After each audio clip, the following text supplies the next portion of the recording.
Before you drift into sleep tonight, let me take you somewhere humanity was never meant to go.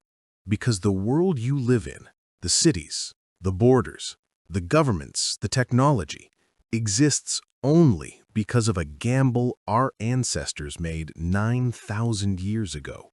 A gamble they didn't understand, a gamble they almost lost, and a gamble that locked every single one of us into a system we can never escape. In the long tapestry of human existence, few forces have reshaped society as profoundly as the emergence of surplus. For hundreds of thousands of years, humans lived in a world where surplus was nearly impossible.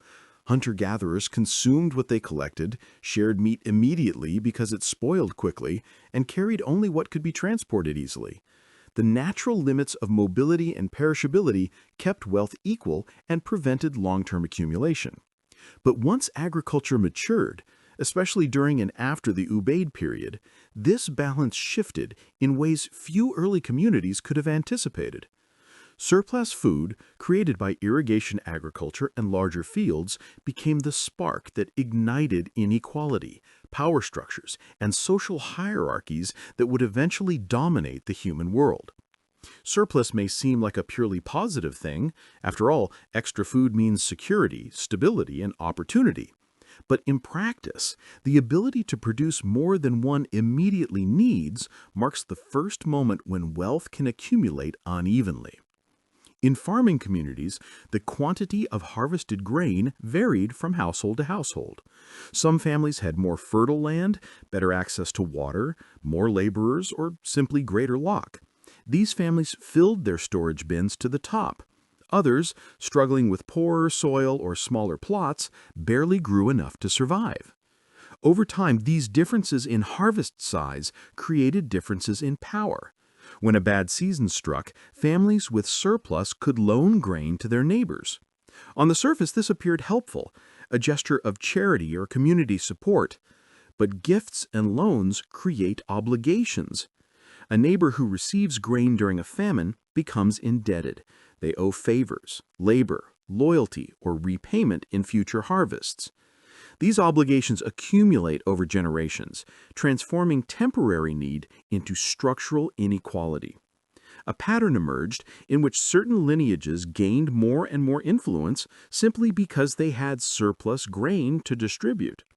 Soon, people began viewing these wealthy households as natural leaders, not because they were innately superior, but because their stored resources gave them leverage. Surplus thus created the first economic asymmetry in human history. Another critical shift occurred when surplus allowed the rise of specialists. In hunter-gatherer societies, nearly everyone contributed directly to food procurement, though individuals might have particular skills. But agriculture required and supported new kinds of work: pottery production, weaving, stone tool crafting, construction, irrigation maintenance, religious ceremonies, and administration. These tasks consumed time and provided communal benefits, but specialists could not feed themselves while performing them. Their survival depended on someone else's surplus. This arrangement formed the first economic interdependencies, where farmers supported non-farmers in exchange for services. But because this support flowed disproportionately from wealthier families, those families gained growing political and social authority. The more surplus they controlled, the more specialists they could support, and the more influence they accumulated. Over generations, this created hereditary elites, families whose power rested on grain storage, land control, and their ability to allocate resources. The existence of surplus also reshaped household architecture and settlement planning. Storage pits became symbols of wealth. Larger houses belonged to those with greater surplus, while smaller houses reflected more modest means. Cemeteries show the same pattern. Wealthier individuals were buried with elaborate pottery and ornamental goods, signaling their social standing even in death. For the first time in human history, inequality became visible, measurable, and inherited. Surplus also triggered new forms of competition. When families could accumulate more grain than they immediately needed, grain became a currency of prestige.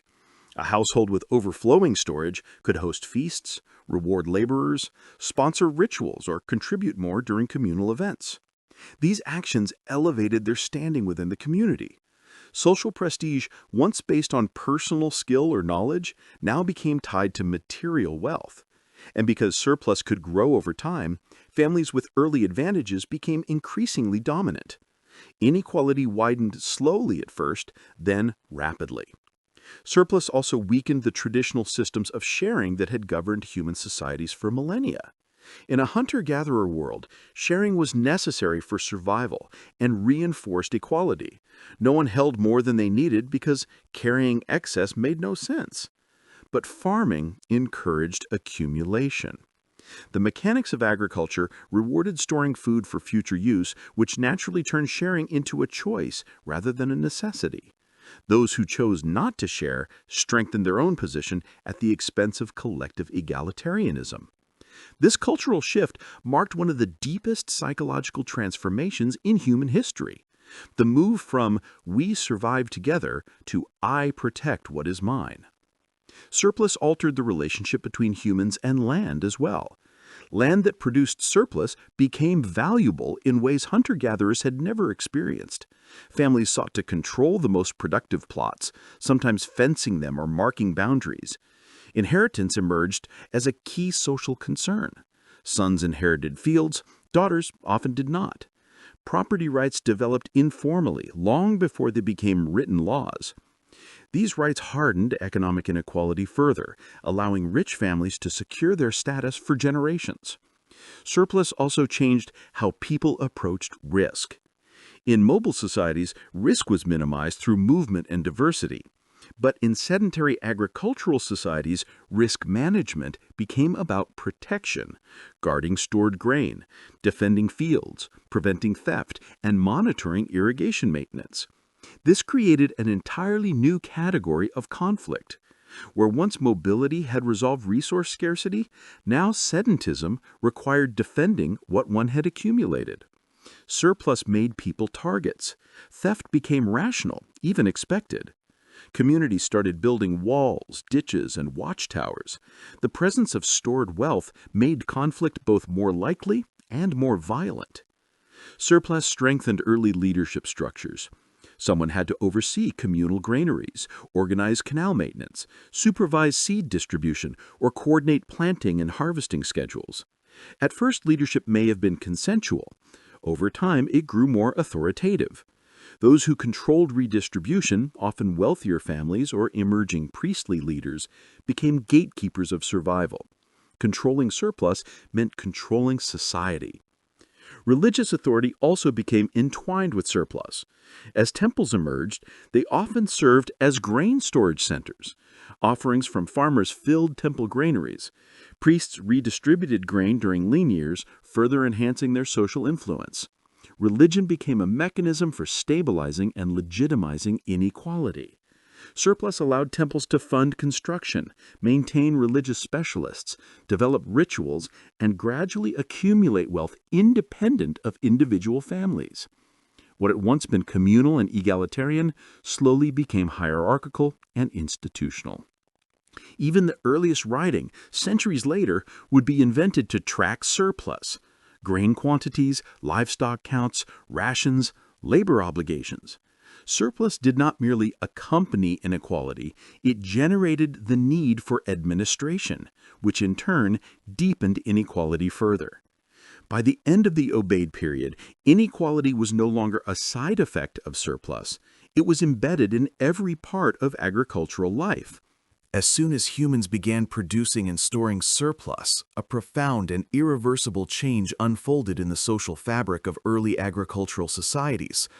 For hundreds of thousands of years, humans had lived in small, mobile, egalitarian groups, where violence certainly existed but rarely escalated into organized conflict. Mobility, resource diversity, and the absence of accumulated wealth all acted as natural brakes on sustained violence. But the sedentary world of farming reshaped every one of these conditions. The moment people built fixed storage pits, permanent houses, and fields that could not be moved, they inadvertently created something hunters and gatherers had never possessed: targets. And once targets existed, violence shifted from being interpersonal or occasional to structural and systemic. The first major shift came from the emergence of property. In a mobile world, nothing was worth stealing because nothing lasted long enough to accumulate.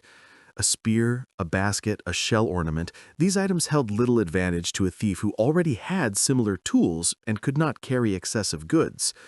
But in a farming community, stored grain was a treasure.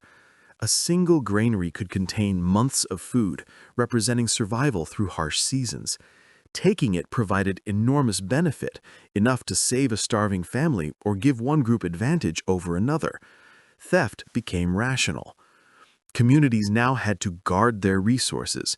The need to defend property introduced the earliest forms of organized violence. People stood watch over fields. Families guarded granaries. Entire settlements developed designated defenders, sometimes informal at first, but increasingly tied to authority and leadership. Violence also escalated because sedentary populations could not simply walk away from conflict. In hunter-gatherer societies, disputes could be resolved by dispersing. Mobility dissolved tension, but farmers were tied to land. Abandoning fields meant abandoning months of labor and losing the next harvest. This immobility transformed disputes into confrontations. A disagreement over water access or territorial boundaries could no longer be avoided. It had to be resolved, and often resolution meant violence. Another major trigger for violence emerged from population density. Farming villages housed hundreds of people in close quarters. That concentration increased social friction.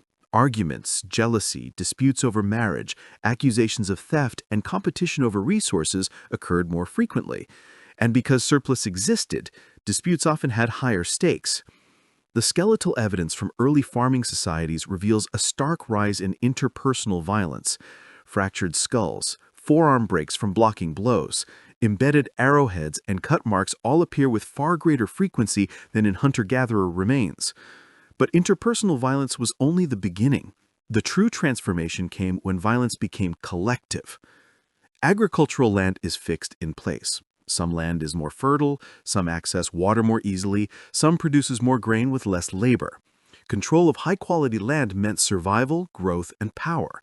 As populations grew, the best land became scarce, and when something essential becomes scarce, conflict becomes inevitable. Raiding began, small groups attacking neighboring villages to steal grain, animals, or tools. Raiding soon escalated to warfare. Organized, repeated attacks designed to seize land, destroy enemies, and secure long-term advantage. Archaeologists uncover entire settlements burned to the ground, arrowheads embedded in walls, mass graves containing men, women, and children executed in coordinated massacres. These are not signs of occasional violence, they are signs of systematic warfare. The immobility of sedentary life meant that communities could not escape aggressors by simply relocating. Instead, they fortified.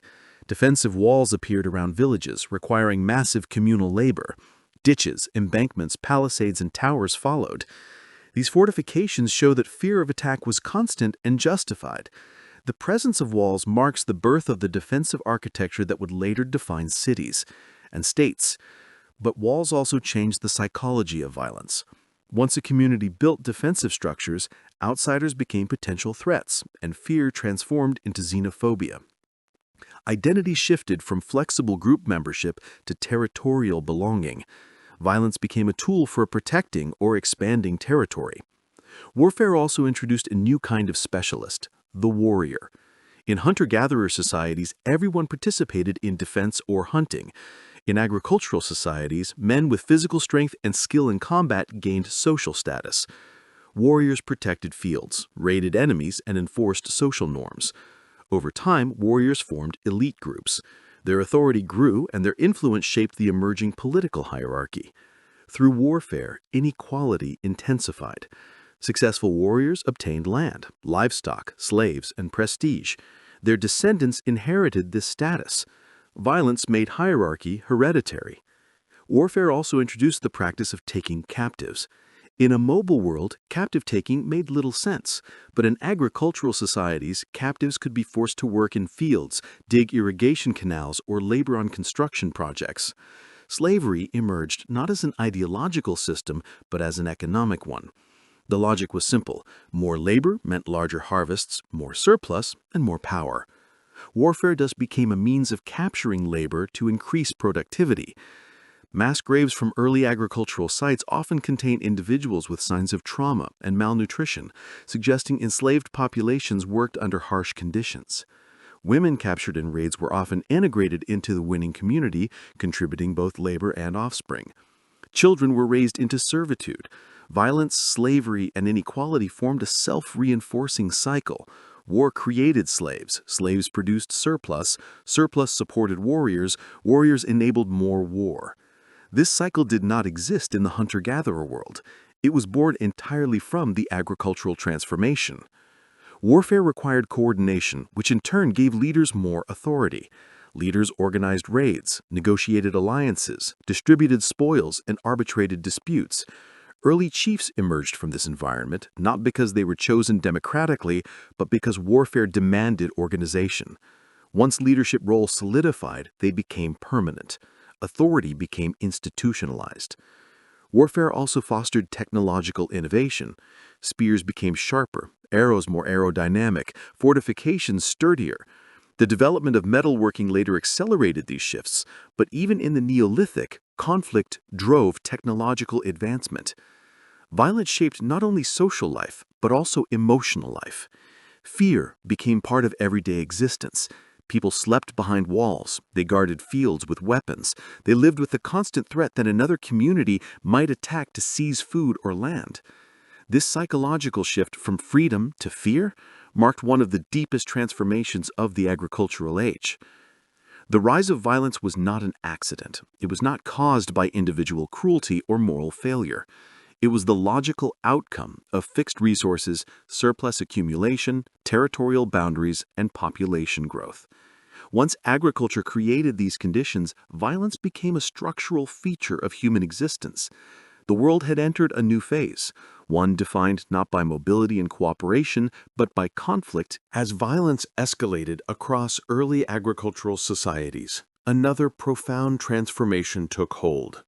One that would shape human history for thousands of years and leave legacies still visible today. This transformation was the emergence of organized hierarchy and slavery, systems of domination that were impossible in hunter-gatherer societies, but became not only possible during the agricultural era, but economically advantageous and socially entrenched. The roots of hierarchy can be traced to the same forces that fueled violence: surplus, immobility, territoriality, and population growth. Once surplus existed, someone had to manage it, store it, protect it, distribute it, and defend it. These responsibilities created a new kind of power, centered around control of resources rather than personal skill or communal consensus. At first, authority may have been informal. Certain individuals, experienced elders, respected hunters, skilled organizers, helped coordinate communal tasks. But as tasks became more complex, especially irrigation and defense, leadership became embedded in the structure of society. Authority solidified around families with greater land, more surplus, better access to water, or successful warrior traditions. These families gained influence not just through personal charisma, but through control of essential resources. Leadership shifted from temporary to permanent, from situational to hereditary. Inequality became formalized. But the most consequential development was the rise of slavery. Slavery could not exist in a hunter-gatherer society. Mobile bands could not compel others to move with them. Captives could escape easily into the landscape. They were more burden than asset. In a farming world, everything changed. Sedentary life meant people stayed in one place. Fields required constant labor. Irrigation demanded maintenance.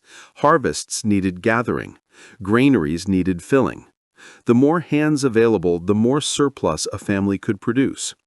Captives taken during raids or warfare represented free labor, labor that could dramatically increase a household's wealth and power. Even small settlements discovered that raiding others and capturing people was an efficient strategy for economic gain. Slavery was not born out of ideological justification. It was born out of economic incentive. Once the benefits became clear, its use spread rapidly.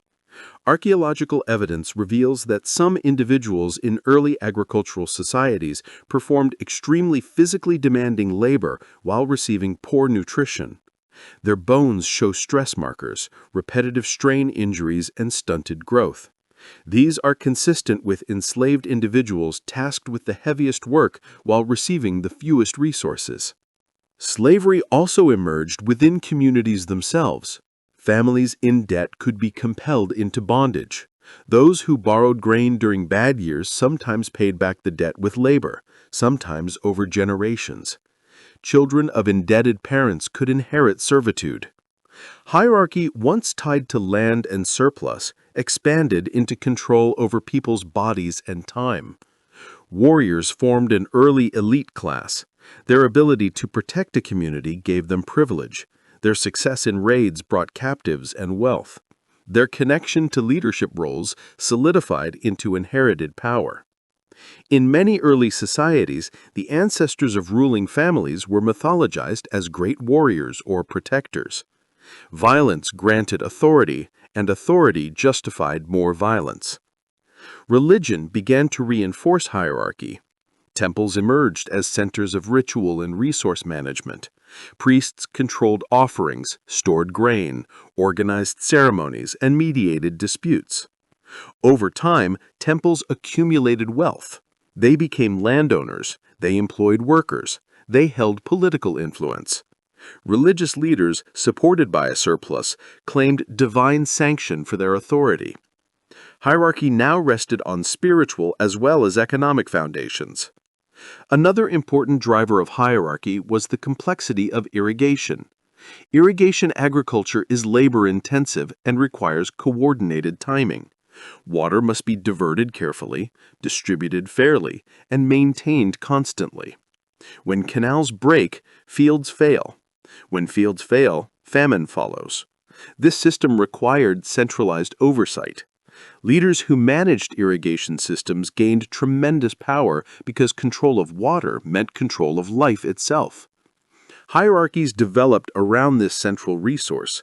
Families living near canal heads often held more power than those downstream, whose fields could dry out if upstream users diverted too much water. Water became political. Conflict over water allocation intensified, leading to more authority, more regulation, and more enforcement. Hierarchy deepened further with inheritance. Land passed from parents to children. Wealth was no longer tied to individual ability, but to lineage. Families that controlled fertile land maintained their dominance across generations. Families without land remained laborers, tenants, or servants. Inequality became hereditary. Slavery also became hereditary. Children born to enslaved mothers were enslaved themselves. Entire lineages of people became trapped in a cycle of servitude. In these societies, hierarchy was not merely economic, it was woven into the fabric of life. Classes emerged: elites, farmers, craftsmen, laborers, and slaves. Marriage rules reinforced class boundaries. Mobility between classes became rare. Identity hardened into status categories, shaping people's aspirations, opportunities, and interactions. Hierarchy created new forms of oppression.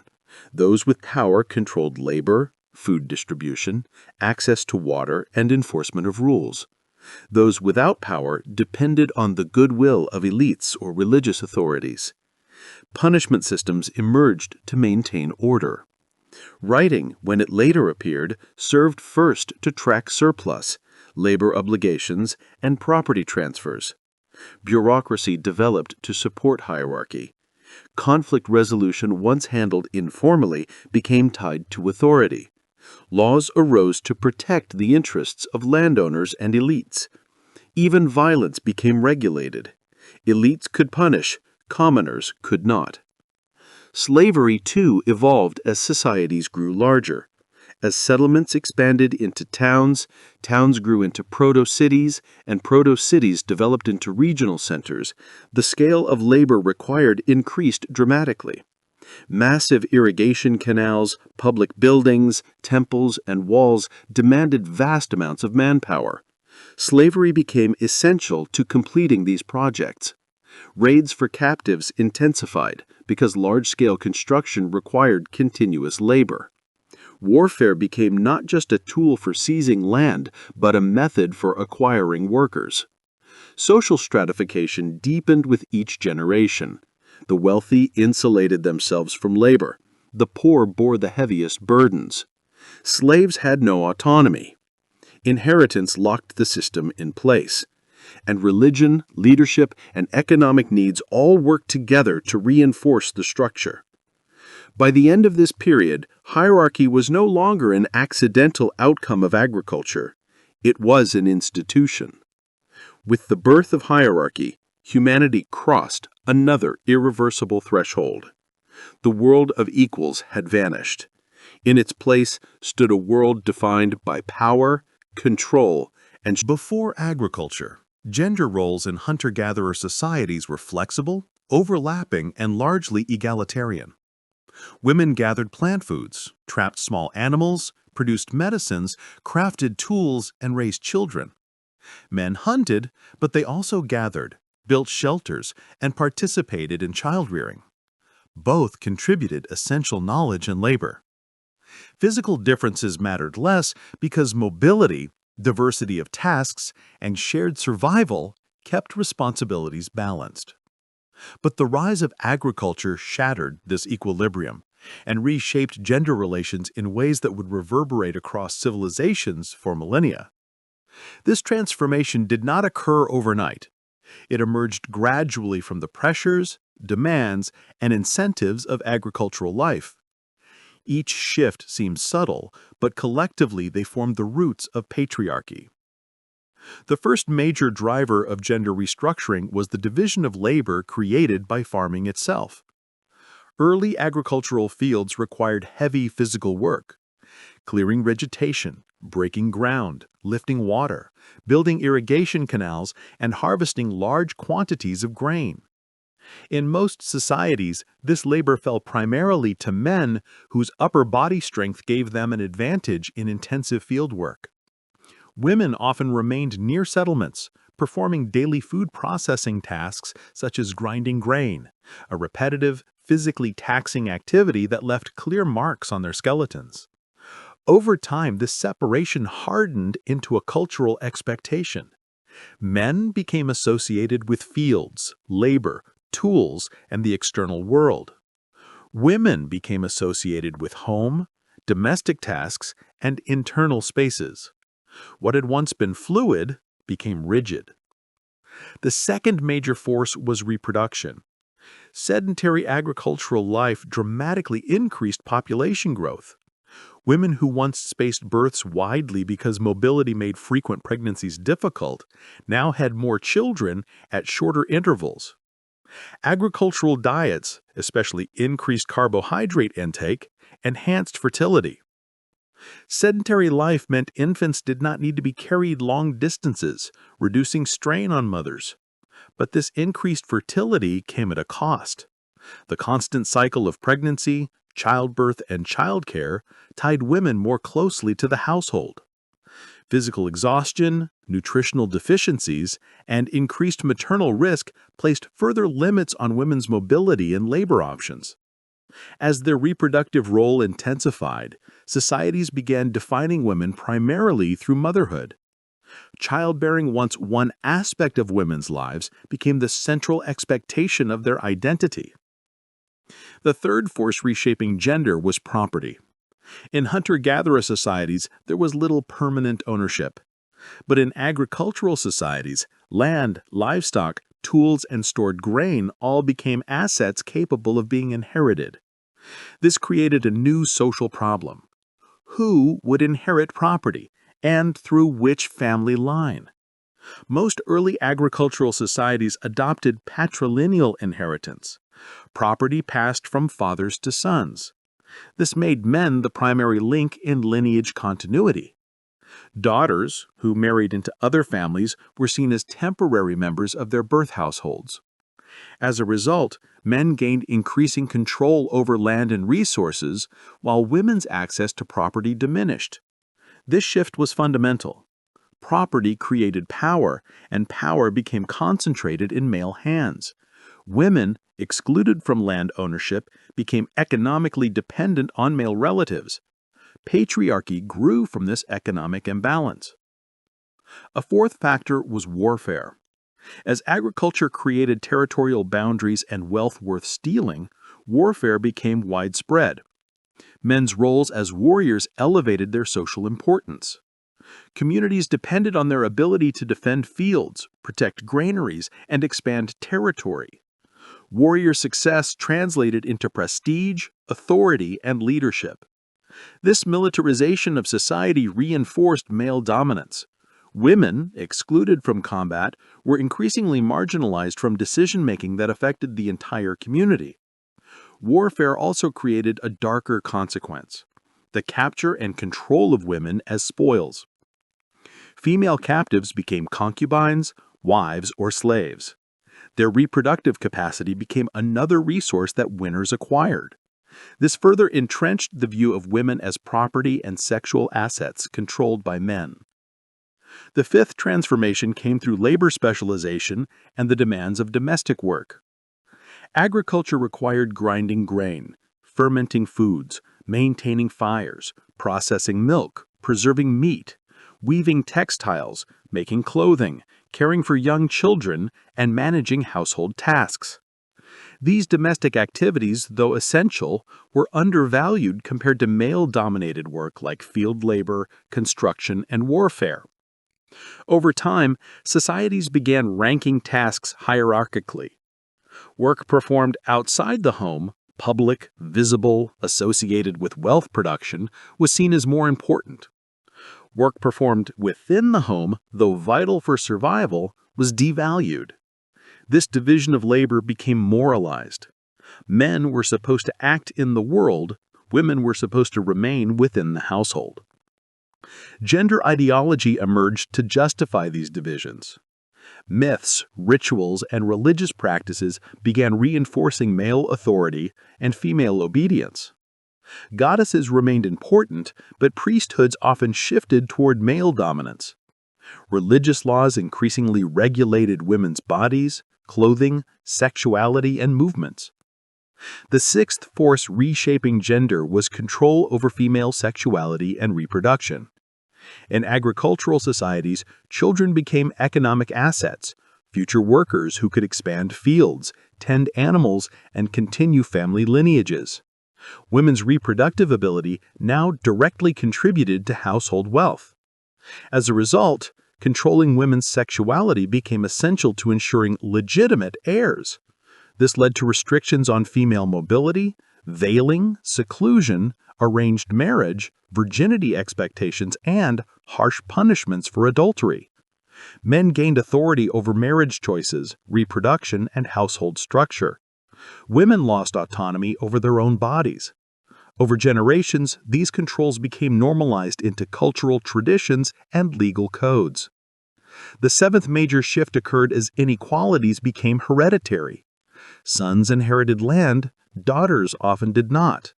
Wealthy men gained multiple wives or concubines, further concentrating reproductive power. Women became strategic assets in political and economic negotiations. The eighth force reshaping gender was the emergence of state systems. As early cities formed, public life, administration, trade, law, temple ritual, and governance became male-dominated spaces. Women's roles contracted further into domestic domains. Written laws codified gender inequality, specifying penalties for female disobedience, adultery, or property claims. Patriarchy became institutionalized. Yet, throughout these changes, women also adapted and resisted. They preserved cultural memory, maintained households, maintained language, created textiles, brewed beer, raised children, and sustained social continuity. Even in patriarchal systems, women exercised influence within families, households, and local networks. But the structural inequalities created by agriculture shaped gender relations for thousands of years. Agriculture had not merely changed the economic landscape, it had redefined the social order. It created a world where gender became a hierarchy rather than a partnership, where power became concentrated in male lineages, and where women's autonomy was constrained by systems that emerged not from malice, but from the functional demands of early agricultural life. The agricultural revolution did not invent patriarchy, but it made patriarchy possible, durable, and eventually. Agriculture promised stability, abundance, and control, but it also unleashed a slow-moving ecological destruction that early farmers could neither perceive nor fully understand. For hundreds of thousands of years, hunter-gatherers lived lightly on the land. Their mobility prevented overexploitation, their diverse diets reduced pressure on any single species. Their fires reshaped landscapes, but in cyclical, restorative ways. Agriculture, by contrast, concentrated people and resources in fixed locations, transforming entire ecosystems with a speed and scale that nature could not replenish. The rise of permanent settlements, larger populations, and intensive farming began a pattern of environmental degradation that would shadow human civilization for millennia. The most immediate impact was deforestation. Early farmers needed wood for fuel, cooking, heating, construction, pottery firing, and tools. They also needed land for fields. To create fields, they cut down trees, cleared brush, and burned vegetation. At first, this seemed harmless. Forests appeared endless, soil rich, and land abundant. But agricultural communities were no longer nomadic. They stayed year after year in the same valleys and floodplains. Each generation cleared more land around the settlement. Trees disappeared faster than they could regrow. With trees gone, the landscape began to erode. Roots that once held soil in place no longer protected hillsides. Rainfall washed away fertile topsoil, carving gullies and exposing bedrock. Rivers silted up with soil washed from slopes, reducing their depth and increasing flood risk. What had once been resilient ecosystems began unraveling. Soil erosion was only the beginning. The more devastating environmental change in Mesopotamia was salinization, the buildup of salt in irrigated soils. When water from rivers or canals is spread across fields, some of it evaporates. The evaporated water leaves behind minerals and salts. In small quantities, this is harmless. But in hot, arid climates like southern Mesopotamia, evaporation rates are extremely high. Over decades, salt accumulates, making soil toxic to many crops. Early farmers likely noticed declining yields, but did not understand the cause. They responded by expanding irrigation, opening new fields, and abandoning old ones.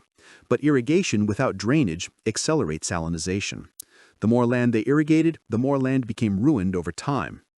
Archaeological records show that by 6,000 years ago, only a millennium after the rise of the Ubaid world, some regions already suffered catastrophic soil degradation. Yields fell. Barley replaced wheat because barley is more salt-tolerant. Eventually, even barley struggled. This pattern of salinization would plague Mesopotamia for thousands of years, contributing to the collapse of Sumerian city-states centuries later. Environmental decline did not stop at soil. Overgrazing by domesticated sheep and goats stripped vegetation from hillsides. Unlike wild herbivores, domesticated animals were confined to limited areas and grazed relentlessly. Their hooves compacted soil, reducing water absorption and accelerating runoff. Grasslands turned to dust. Shrublands turned to desert. Wildlife populations declined as habitats shrank. Deer, gazelle, wild cattle, and boar, all once abundant, became scarce. Overhunting also contributed to their decline, as growing populations placed increasing pressure on local animal resources. Rivers and wetlands suffered too. Irrigation diverted water from streams, reducing flow and harming aquatic ecosystems. Fish populations dwindled. Marshes dried, birds lost nesting grounds. Water quality deteriorated as human waste, animal waste, and decaying organic matter accumulated near settlements. The earliest forms of urban pollution appeared long before the first cities. Waste disposal became a challenge. Hunter-gatherers dispersed their impact across territories, but farmers concentrated waste in small areas. Dumps grew near settlements. Human and animal waste seeped into groundwater. Contaminated water spread disease, creating new health challenges.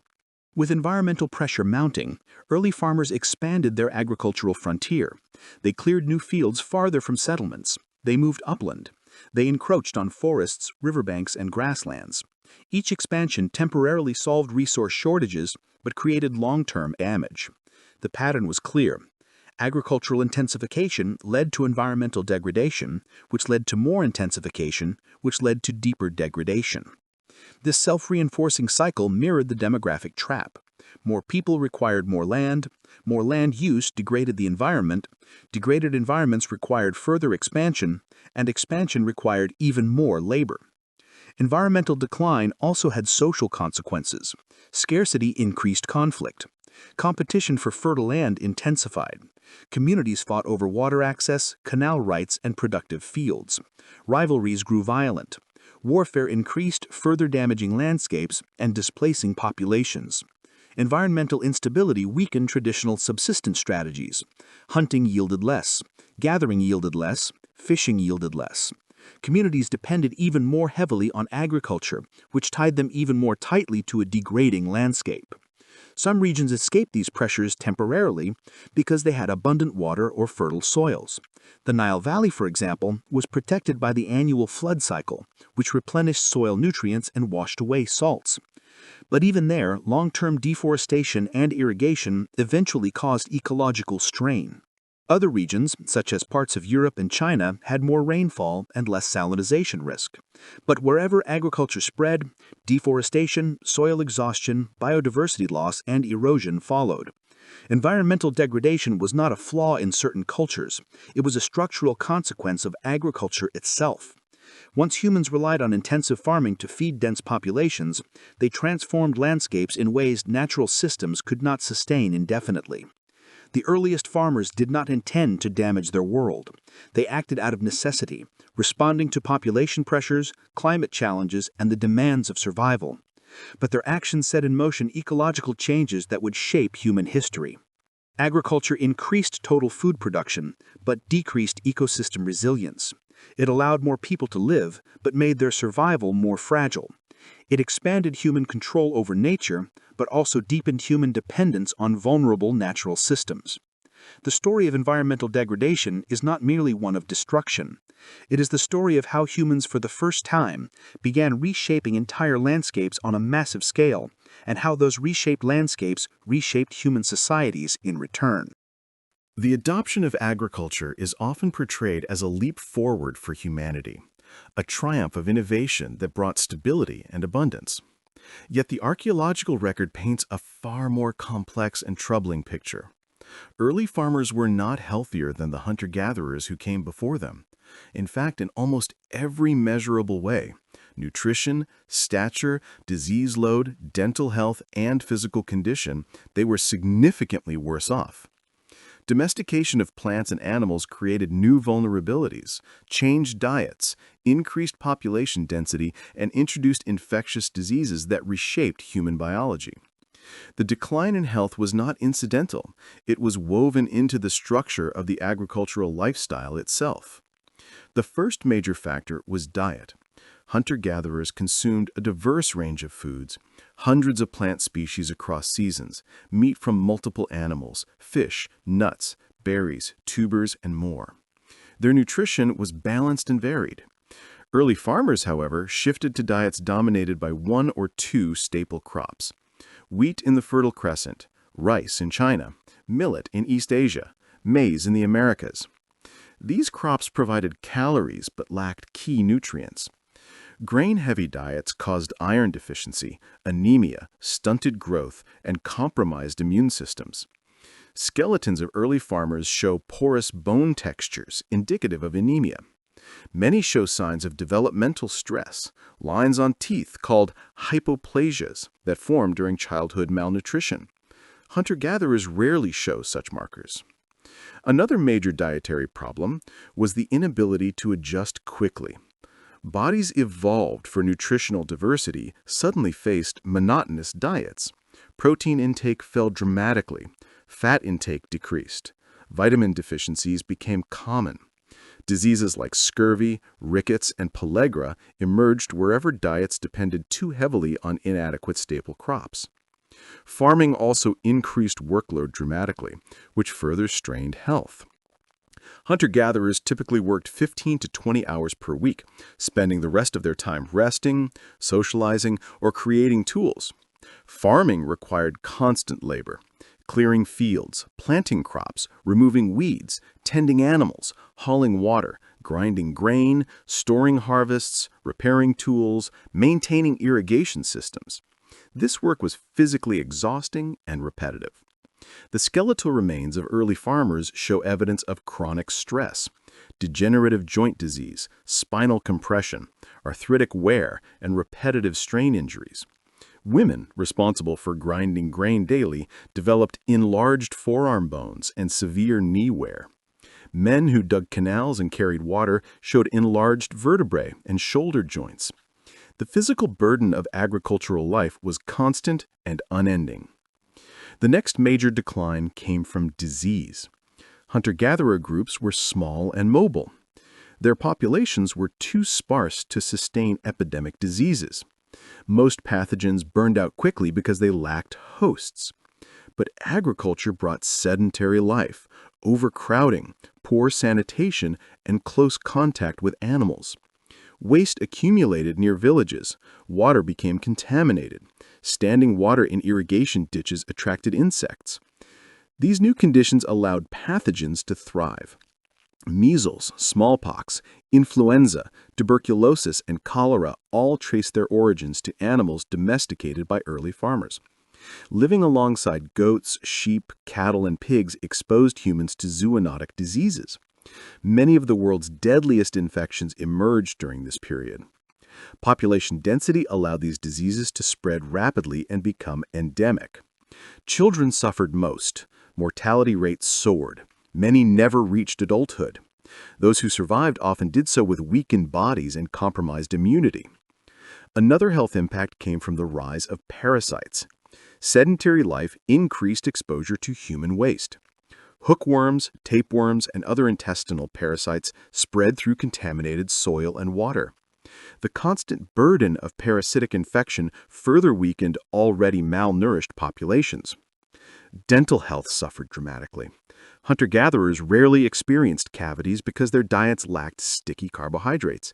Their teeth showed little decay. Early farmers, however, consumed large amounts of carbohydrates that stuck to their teeth, feeding bacteria that caused tooth decay.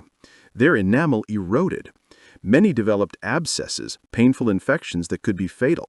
Tooth loss was common. By adulthood, many farmers had worn or decayed teeth. Dental disease became a characteristic marker of agricultural populations. Another factor was social inequality. Hunter-gatherer groups shared resources relatively equally. No individual went significantly hungrier than others. Early farming communities, however, developed wealth disparities that translated directly into nutritional inequalities. Lower-status individuals had less access to high-quality food. Their skeletons show more stress markers and poorer health. As hierarchy deepened, elites benefited from better diets, while common laborers endured the harshest conditions. Child mortality rose dramatically. Cemeteries from early agricultural periods show large numbers of infants and young children. Poor sanitation, infectious disease, malnutrition, early weaning onto contaminated porridges, and lack of medical knowledge all contributed to this decline. The transition to agriculture introduced a continuous cycle. More children were born, but more children died. Those who survived often did so with lifelong health problems. Mobility loss contributed to declining resilience. Hunter-gatherers moved when local resources declined, allowing ecosystems and bodies to recover. Farmers could not. They were tied to fields and irrigation systems. If a harvest failed, famine followed. Nutritional stress spiked. Social unrest grew. Disease outbreaks spread easily among weakened populations. Another consequence was the narrowing of bodies to match workload. Bones became thinner.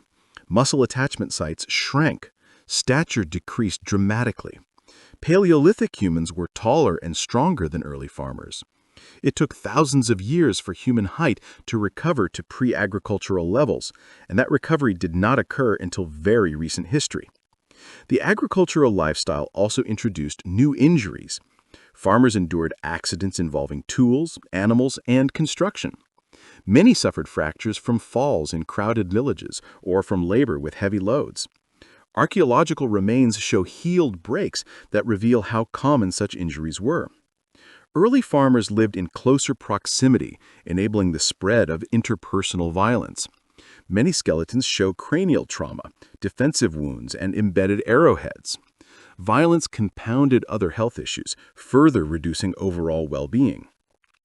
Despite all this, agriculture persisted because it increased population size, not individual health. The system allowed more people to live, even if their lives were harder. Population growth made returning to hunting and gathering impossible. The decline in health was accepted because the alternative, starvation or collapse, was unthinkable. Early farmers did not know they were trading health for stability. They were simply doing what they needed to survive. But the consequences of that shift created a biological legacy that shaped the human body for thousands of years. Humanity had entered a new era, one where disease, malnutrition, hard labor, and inequality became defining features of life. The health of individuals suffered, but the population flourished. As early agricultural societies expanded, a powerful and irreversible force began shaping human destiny: population growth. This growth was not merely a byproduct of farming, but the central mechanism that locked humanity into an agricultural trajectory from which there was no escape.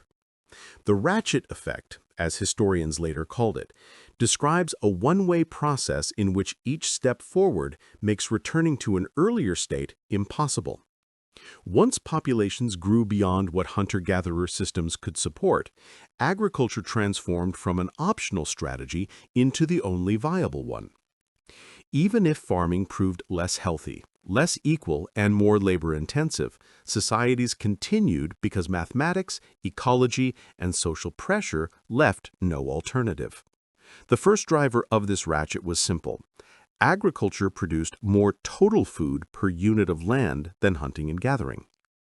In mobile societies, population size remained stable because resources were limited by seasonal availability and mobility constraints. But farming created permanent food stores, grain that could last months or even years. Surplus encouraged families to have more children because they could now feed them year-round. Sedentary life also reduced the physical cost of childbearing. Women no longer needed to carry infants long distances or restrict pregnancies for mobility purposes. More children survived infancy because diets, though nutritionally poor, provided enough calories. The combination of increased fertility and decreased child spacing caused populations to expand rapidly. A settlement of 100 people could double in a few generations. Entire regions saw their populations multiply. This created a new problem. Every additional person required food that had to come from somewhere. If agriculture faltered, famine followed. The second mechanism of the ratchet effect came from land use. As populations grew, communities expanded fields into forests, grasslands, and wetlands. New land opened temporarily eased shortages, but it also increased dependence on agriculture. Each freshly cleared field represented more mouths to feed and more labor locked into farming. More land under cultivation required more irrigation, more maintenance, more tools, and more storage. Families who expanded farmland became tied to it. Within a few generations, communities relied entirely on domesticated crops for survival. Wild food sources declined because human expansion destroyed habitats. Hunting yields plummeted. Foraging patches disappeared.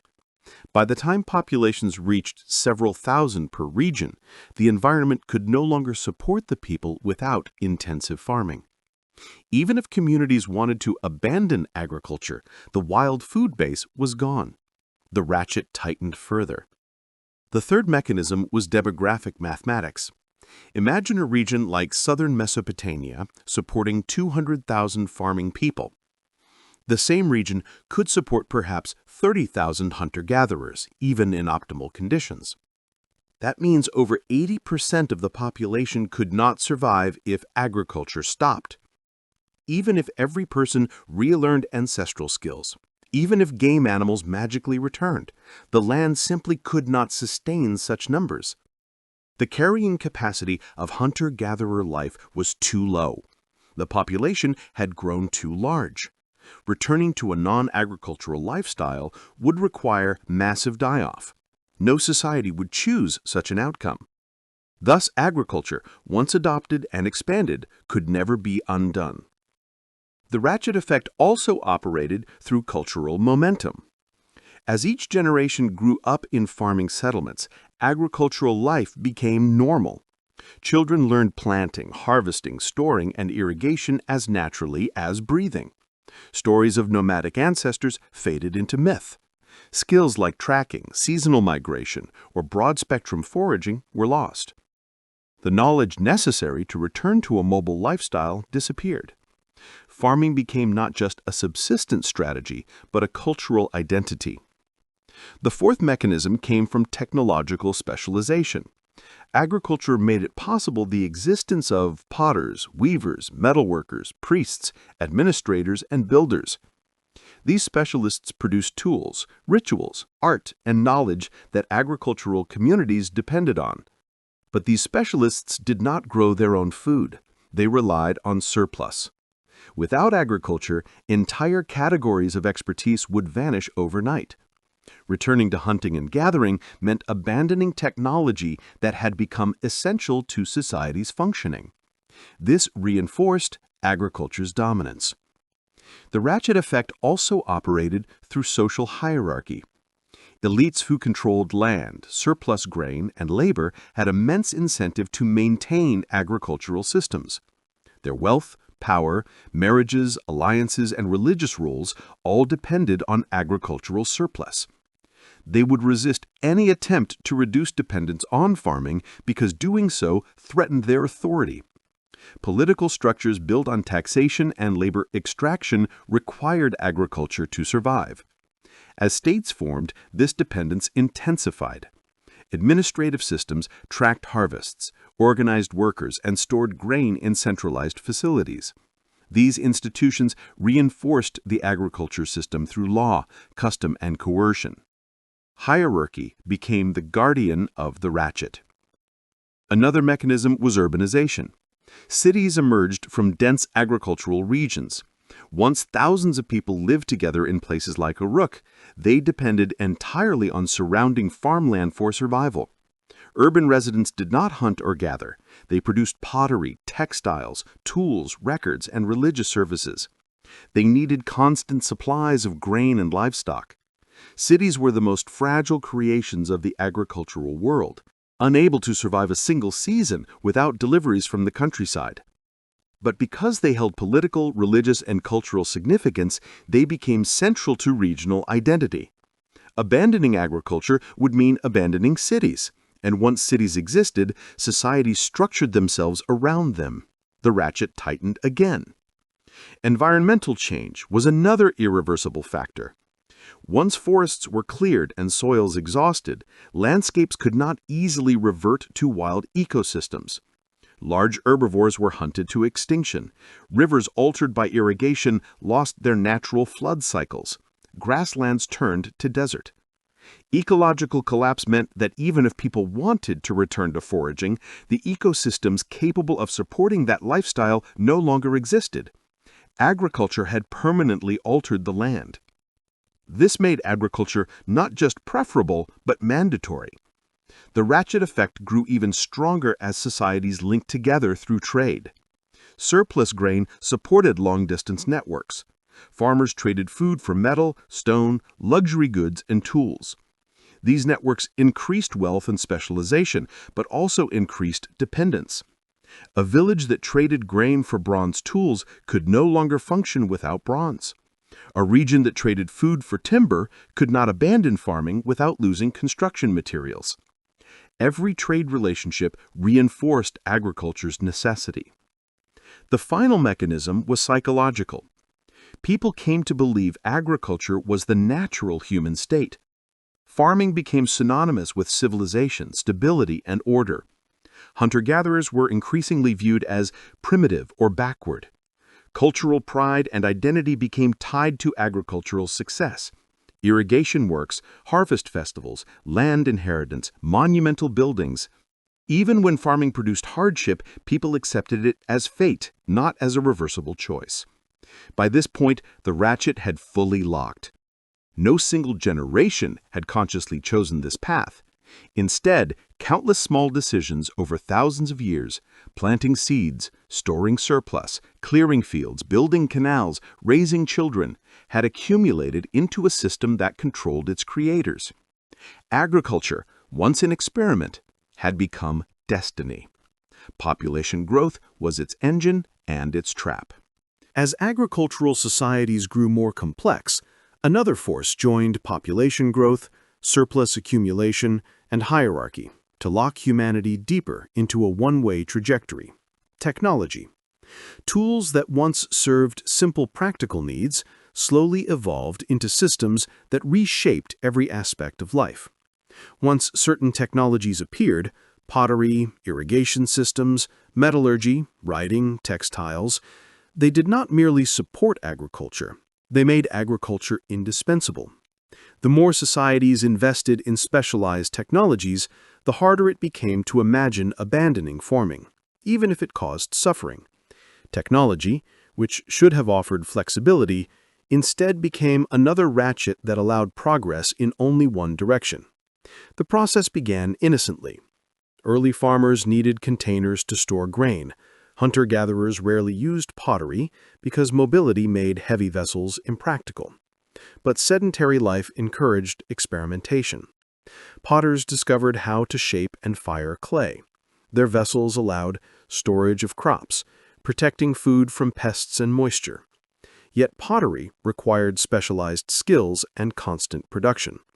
Once communities relied on stored grain, pottery became necessary. Without potters, food security declined. Thus, the first technological dependency emerged. Agriculture required pottery, and pottery required agriculture.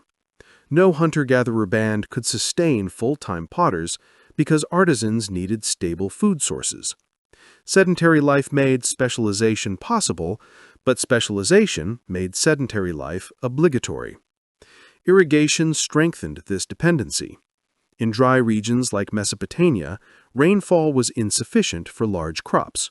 Farmers dug canals, built levees, diverted rivers, and managed water distribution. These systems demanded coordinated labor and constant maintenance. Without irrigation, fields failed. Without fields, populations starved. Irrigation created permanent ties between people and landscapes. More importantly, irrigation required administrators, people who organized schedules, resolved disputes, allocated water rights. It required engineers who understood canal gradients, soil types, and seasonal flows. It required labor forces capable of digging and repairing vast networks. All these roles depended on agricultural surplus to exist. Once irrigation appeared, societies could not abandon farming without losing access to the specialists and administrators who made irrigation possible. The next technological ratchet was metallurgy. At first, people hammered native copper into simple ornaments. Then they discovered smelting, extracting metal from ore with heat. Soon artisans learned to alloy copper with tin, creating bronze, a metal far stronger and more durable than stone. Bronze tools revolutionized farming. Bronze plows cut deeper into soil. Bronze sickles harvested grain faster. Bronze axes cleared forests at unprecedented speed. But bronze required miners, smelters, metalworkers, and traders. Copper and tin ores were rarely found in the same place. Large trade networks connected distant regions. Cities like Uruk and later civilizations depended on constant metal supply. None of this could exist without agricultural surplus, feeding miners and metalworkers who no longer produced their own food. Metallurgy did not simply enhance agriculture, it tied societies to it. People could no longer rely on stone tools because bronze tools offered such massive advantages. Abandoning agriculture meant abandoning metal, and no community would willingly revert to less efficient tools, especially when neighboring societies possessed superior weapons. The emergence of writing intensified the trap. Writing did not begin as literature or philosophy, but as accounting. Early scribes recorded grain inventories, herd sizes, irrigation schedules, labor contributions, and taxes. Writing allowed leaders to track economic flows too complex for memory. It enabled the management of large populations, efficient taxation, and organized construction projects. Writing served the needs of agricultural bureaucracy. But scribes required years of training. They needed stable workplaces, access to clay tablets, and support from institutions such as temples or palaces. These conditions existed only in surplus-producing societies. Writing also stabilized inequality. Records defined property rights, debts, and obligations with precision. Once written contracts existed, elites could enforce their claims more easily. The bureaucracy strengthened itself by recording every aspect of agricultural production. If agriculture declined, writing would decline with it. And once a society experienced the power of literacy, abandoning it seemed unthinkable. Another technological ratchet emerged in textiles. Hunter-gatherers used simple woven fibers, but agriculture produced a constant supply of flax, wool, and later cotton. Specialized weavers developed complex looms. Clothing became more elaborate. Textiles became major trade goods. Weaving required full-time specialists whose productivity increased dramatically with improved tools. These specialists were supported by agricultural surplus. Without farming, large-scale textile production would collapse. Once people grew accustomed to woven garments, blankets, sacks, nets, and sailcloth, they could not revert easily to simpler forms of clothing made from hides or plant fibers. Technology also shaped architecture. Permanent houses required wood, bricks, and plaster. Temples and administrative buildings required skilled laborers, architects, and planners. Walls, courtyards, granaries, and workshops all depended on coordinated construction techniques. These structures were not merely functional, they symbolized community identity. Abandoning agriculture meant abandoning villages and towns, leaving behind generations of investment in built environments. People did not simply live in houses, they belonged to them. Technology also accelerated social stratification. As tools grew more specialized, artisans developed knowledge that was difficult to replace. Metalworkers, potters, weavers, scribes, and builders held skills that ordinary farmers did not possess. These specialists became indispensable. Their expertise justified special privileges. Society organized around their crafts. The more specialized these roles became, the more surplus was needed to support them. This deepened reliance on agriculture. Even military technology played a role. Spears, arrows, slings, shields, and eventually bronze swords turned warfare into a contest of industrial output as much as physical skill. Societies that adopted superior weapons dominated those that clung to older tools. This created competition that drove technological escalation. If one settlement improved its weapons, neighbors had to match or surpass them. This arms race required stronger economies, larger populations, and increased surplus, all products of agriculture. The ratchet tightened further. Temples and religious technology, ritual calendars, astronomical observations, sacred buildings, and ceremonial tools created another form of technological dependency. Priests maintained complex knowledge systems, lunar calendars, planting schedules, eclipse predictions, ritual sequences. These systems became essential for agricultural success. People came to believe that cosmic order depended on proper rituals. Priests required support from surplus. Their institutions required construction projects, scribes, offerings, and storage facilities. Religion, once grounded in ancestral memory and oral tradition, evolved into an institution deeply tied to agricultural bureaucracy. The final and perhaps most powerful technological trap was interdependence. No technology existed in isolation. Pottery supported storage. Storage supported surplus. Surplus supported specialization. Specialization produced tools. Tools expanded fields. Expanded fields increased population. Population required irrigation. Irrigation required administration. Administration required writing. Writing strengthened hierarchy. Hierarchy reinforced agriculture. Each innovation made the next necessary. No single technology forced humanity into agriculture, but together they formed a chain that bound society to a new mode of existence. Each technological advance improved productivity, but also increased dependency. The ratchet clicked with every new invention. The further societies advanced, the harder it became to return to simpler ways of life. By the time cities emerged, the technological trap was complete. Agriculture, once a fragile experiment, had become the foundation of a vast interconnected system.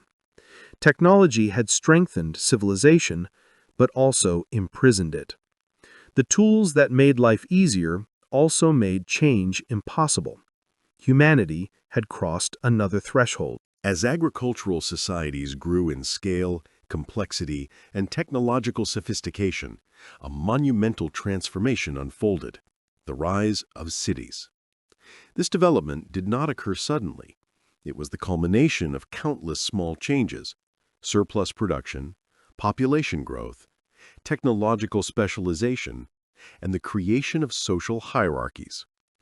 Each of these trends pushed humanity gradually toward urbanization, until one day, settlements were no longer just clusters of homes, but vast networks of people, labor, storage, administration, and belief. The emergence of cities marked a turning point in human history. They reshaped everything: politics, economics, warfare, religion, and identity. Cities were not only places where people lived, they were machines that organized society on a scale never before imagined. The first true city known to archaeology is Uruk, rising from the plains of southern Mesopotamia around 5,500 years ago. But the forces that made Uruk possible were already taking shape in the Ubaid period: centralized storage buildings, larger public architecture, and increasing social complexity. As populations grew, settlements expanded and merged. Families living side by side for generations formed neighborhoods. Markets emerged where people exchanged goods with specialists.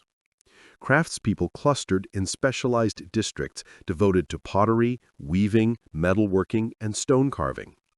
Merchants operated markets filled with goods from distant regions. Farmers, laborers, and slaves performed the hardest work.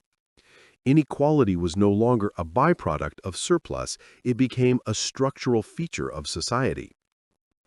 The rise of cities transformed economies. Trade networks expanded dramatically, stretching hundreds of miles. Mesopotamian cities traded with Anatolia for metals, with Iran for stone, with Arabia for copper, and with the Levant for timber. These networks required caravans, ships, contracts, weights and measures, and standardized systems of value. Currency began to emerge in the form of grain rations, silver weights, and standardized commodities. Economic life became more specialized and interconnected. Cities also intensified warfare. Dense populations required protection.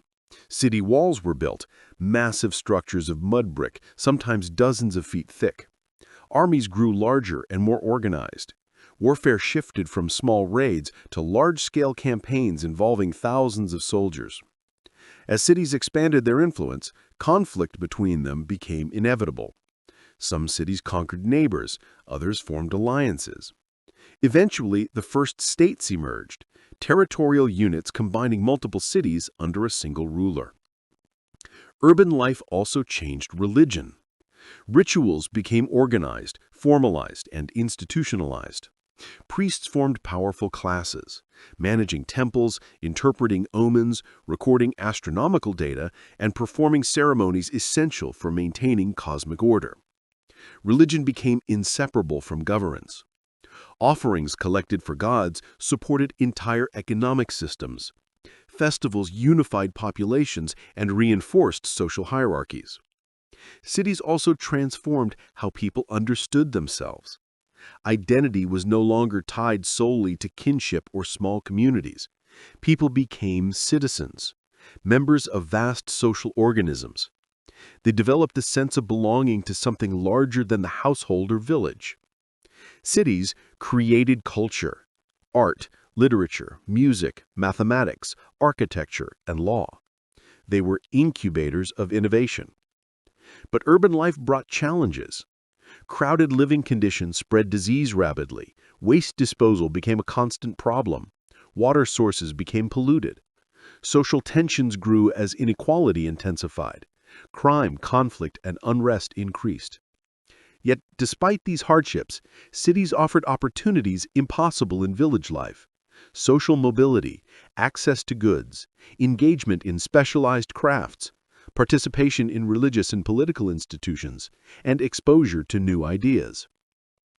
The greatest effect of cities, however, was reinforcing the agricultural system that supported them. Cities required massive quantities of food. To meet demand, rural farmers intensified cultivation, expanded fields, and strengthened irrigation networks. More land was cleared, more forests cut, more water diverted, more labor mobilized. Agriculture became inseparable from urban life.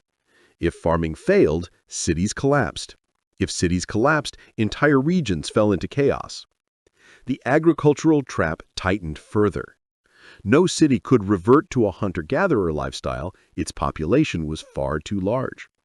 The emergence of cities ensured that agriculture would dominate human existence permanently. Civilization, for all its brilliance, was built on a precarious foundation of fragile food systems. Yet once cities appeared, they became centers of human achievement and ambition. They represented order amid chaos, meaning amid uncertainty, and possibility amid hardship. Cities were the engines of civilization and the chains that bound humanity to the agricultural world. By the time cities rose in Mesopotamia, Egypt, the Indus Valley, and northern China, humanity had crossed a threshold from which there was no return. Agriculture was no longer an experiment or a regional adaptation. It had become the structural foundation of human civilization. The forces that locked societies into this path, population growth, specialization, land degradation, technological dependence, trade networks, hierarchy, and urbanization, were so deeply interconnected that reversing them was mathematically, socially, and ecologically impossible. Even if individuals recognized the costs of farming, they could not escape the system because the system depended on factors far beyond personal choice. The most fundamental reason for irreversibility was population. Agricultural societies supported far more people per square mile than hunter-gatherer societies ever could. A region that could support 30,000 foragers could support 200,000 farmers. If agriculture ceased, the vast majority of the population would starve. This was not speculation, it was ecological arithmetic. Entire societies were now sustained by a single fragile system: intensive farming. The second major barrier was lost knowledge. Within a few generations of adopting farming, skills essential for hunting and gathering faded.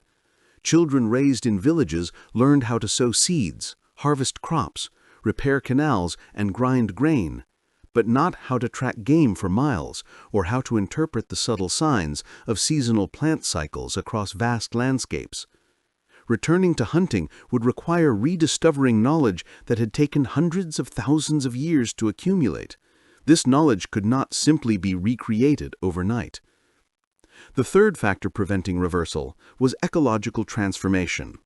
Agriculture reshaped landscapes permanently. Forests were cleared, soils degraded, water systems altered, wild animal populations reduced, and ecosystems simplified. Regions once abundant in game and edible plants became agricultural monocultures. Even if people wanted to return to foraging, the wild landscapes capable of supporting it no longer existed. Regeneration would require centuries, time societies did not have. The fourth factor was technological dependence. Bronze tools, pottery, writing, complex irrigation systems, textile production, and large-scale architecture all relied on specialized labor supported by surplus food. No hunter-gatherer society could sustain scribes, metalworkers, administrators, or temple builders. If agriculture collapsed, entire knowledge systems would collapse with it. People would lose writing, mathematics, astronomy, medicine, monumental architecture, and long-distance trade. The fifth factor was hierarchy. Elites who controlled land, labor, and surplus had immense power and influence. They benefited from maintaining the agricultural system. Any attempt to revert to hunting and gathering would undermine their wealth, authority, and religious legitimacy. They would resist such change with political and military force. Hierarchy itself became a stabilizing force that preserved agriculture. The sixth barrier was social structure. Cities, villages, temples, and palaces created dense networks of interdependence. Farmers needed craftsmen for tools. Craftsmen needed farmers for food. Priests needed offerings to maintain rituals. Administrators needed records to collect taxes. Soldiers needed states to fund armies. Undoing this system meant unraveling every layer of society, an impossible task. The seventh factor was psychological. After generations of sedentary life, people internalized agriculture as natural. They believed land ownership was essential, surplus a blessing, cities the pinnacle of human achievement. Hunter-gatherers came to be viewed as primitive remnants of the past. The idea of returning to a mobile lifestyle felt absurd, even frightening. The eighth factor was environmental risk. Agriculture, for all its problems, offered predictability. People planted seeds, expected harvests, and stored grain for winter. Hunting and gathering involved uncertainty, dependent on migration cycles and seasonal availability. Sedentary populations feared the unpredictability of mobile life. Even if agricultural life was harder, it offered a sense of control and security. The ninth factor was warfare. Agricultural societies fought for land, resources, and labor. Hunter-gatherer bands could not match the military power of farming populations. Any group that attempted to revert to foraging would be vulnerable to conquest or displacement. Warfare discouraged alternative lifestyles. The 10th factor was trade. Agricultural surplus supported long-distance exchanges of metals, timber, stones, shells, textiles, and luxury goods. These networks connected regions into vast economic systems. Abandoning agriculture meant abandoning these networks. The benefits of trade, tools, ornaments, materials, and knowledge were too valuable to give up. As these factors combined, agriculture became not just a subsistence strategy, but the foundation of a new world. Cities grew, states formed, writing spread, armies expanded, and monumental architecture rose. Each generation lived further from the egalitarian hunter-gatherer past and deeper inside the agricultural future. Irreversibility was not a conscious choice, it was the cumulative outcome of thousands of small decisions made under pressure. No early farmer intended to trap humanity. No village intended to destroy forests. No leader intended to create oppressive hierarchies. No artisan intended to bind society to technological dependence. The trap formed gradually, invisibly, until it became absolute. And yet, despite the suffering agriculture caused, disease, inequality, labor, famine, and violence, civilization flourished. Humanity created art, music, literature, mathematics, philosophy, and scientific inquiry. The agricultural trap, once sprung, forced humans to innovate to survive. It created challenges that required creativity, cooperation, and imagination. The irreversibility of agriculture shaped the world as we know it. 8 billion people alive today exist only because of the agricultural revolution. Civilization, both its brilliance and its brutality, was the inevitable result of a path As agriculture spread across the Fertile Crescent and began reshaping human existence, a powerful myth took root in later histories. The idea that farming was the inevitable next step for humanity, the natural progression from simplicity to complexity, from wildness to civilization. But this myth dissolves when we examine the archaeological record more closely. Not all societies embraced agriculture. Not all saw it as an improvement. Some watched farming communities struggle with disease, violence, inequality, and environmental damage and chose a different path. These societies did not merely delay agriculture, they rejected it deliberately, sometimes for thousands of years, even when they were fully aware of farming and had the skills to adopt it. Their success demonstrates that agriculture was not destiny.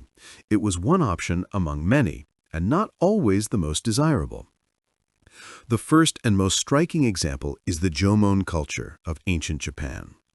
Beginning around 14,000 years ago, the Jomon people developed pottery earlier than almost any other society on Earth.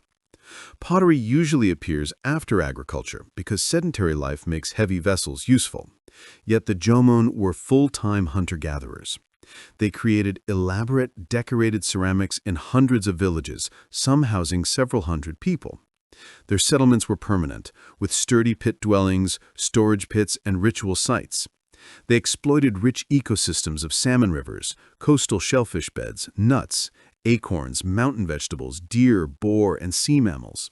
Their subsistence base was diverse enough to support sedentary life without agriculture. The Jomon were healthy, taller than early farmers, and free from many epidemic diseases common in agricultural societies.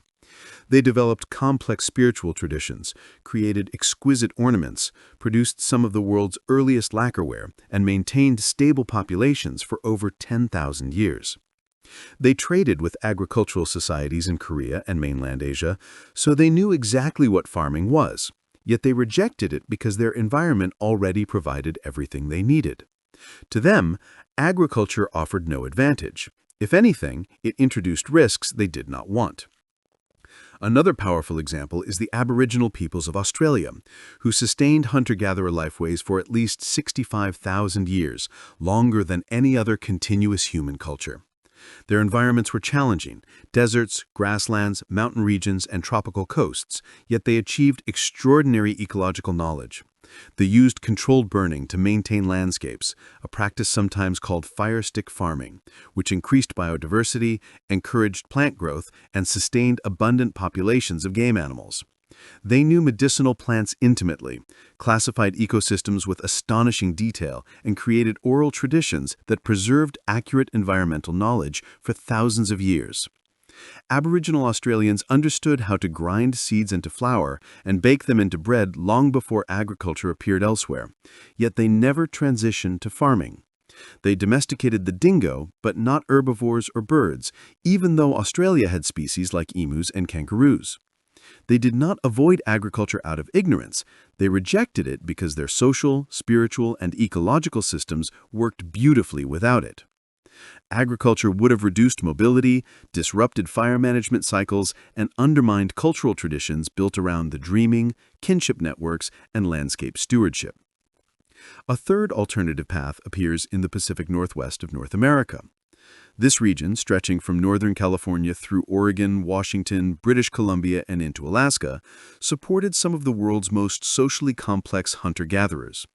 The abundance of salmon, shellfish, whales, seals, berries, and cedar forests allowed large, permanent settlements without farming.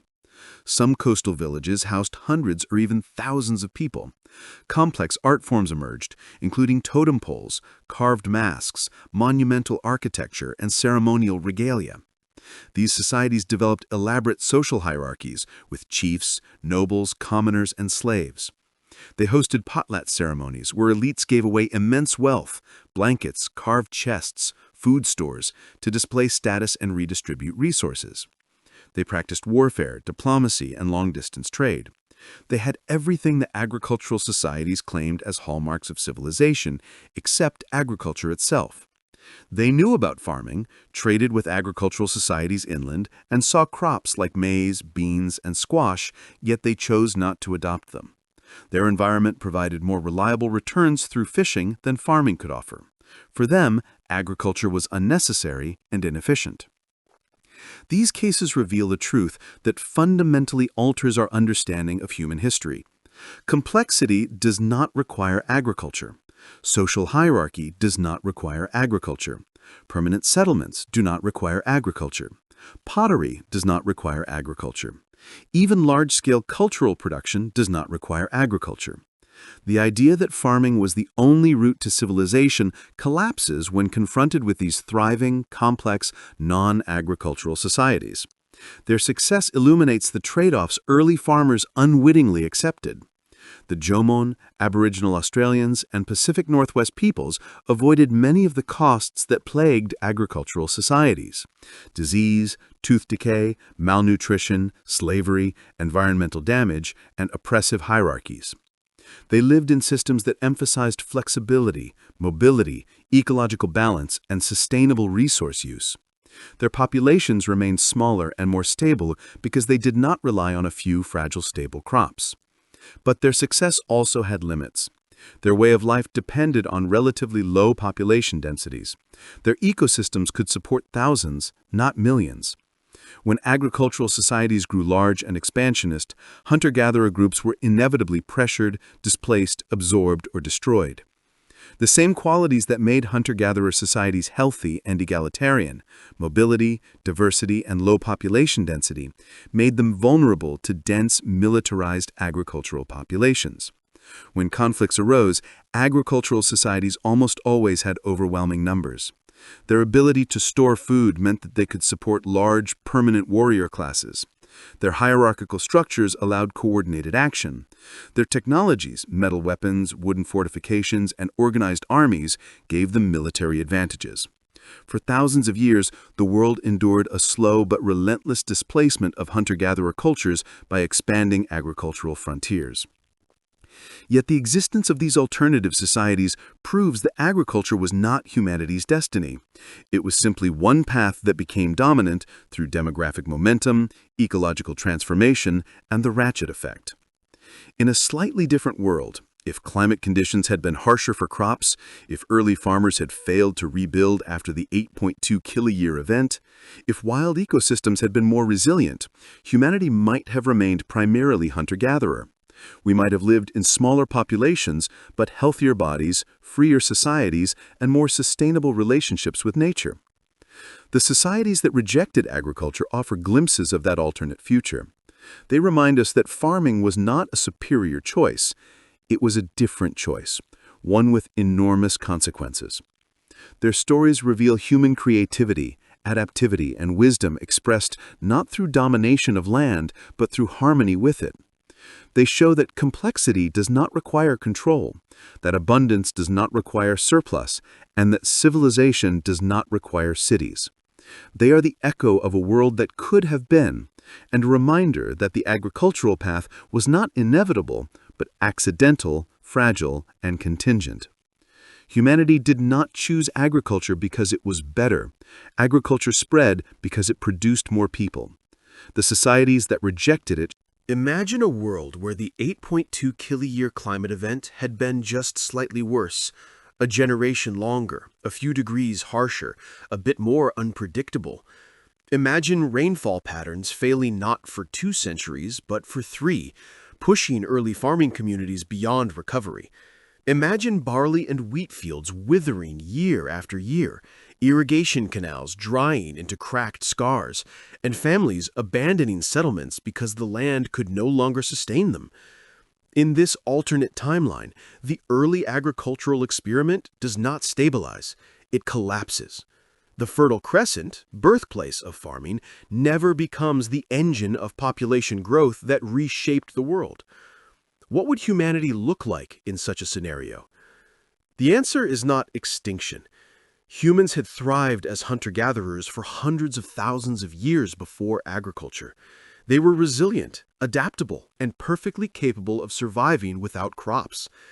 If agriculture had failed, people would simply have reverted to mobile foraging, returning to life ways that had always worked. But the long-term consequences of such a collapse would be profound. Entire trajectories of human development, cities, writing, metallurgy, centralized states, urban religion, bureaucracy, long-distance trade networks, population density, scientific advances, might never emerge. Instead, humanity would follow the path of societies like the Jomon of Japan, the Aboriginal Australians, or the Pacific Northwest cultures. Stable, sustainable, and complex, but without the explosive population growth that eventually led to civilization. In this alternate world, the first major difference is demographic. The global population would remain small. Without agriculture, carrying capacity stays low. Perhaps 10 million humans would inhabit the entire planet, spread across continents in mobile bands, seasonal camps, and semi-permanent settlements. The world would feel spacious, almost empty, with enormous unclaimed territories. Population pressure, the driving force behind warfare, territorial expansion, hierarchical control, and agricultural dependence, would barely exist. Conflict would still occur, but not on the scale of organized warfare. There would be no sieges, no armies, no fortified cities. Violence would remain interpersonal or small-scale, resolving around disputes or competition for mates, not land or wealth. The second difference concerns health. Humans in this alternate world would be taller, stronger, healthier, and far more physically robust. Their diets would be diverse, drawing from wild plants, nuts, berries, roots, fish, and game animals. They would avoid the malnutrition, dental decay, infectious disease, and repetitive stress injuries that plagued early farmers. Epidemic diseases, smallpox, measles, tuberculosis, influenza, would never develop because these required dense, sedentary populations and domesticated animals. Human immune systems would not face the constant assault of pathogens that emerged from agricultural settlements. Life expectancy at adulthood would be similar to or even higher than in early agricultural societies, with fewer chronic conditions and less physiological stress. The third difference is social structure. Without agriculture, hierarchical systems remain minimal. Leadership would be fluid rather than institutionalized.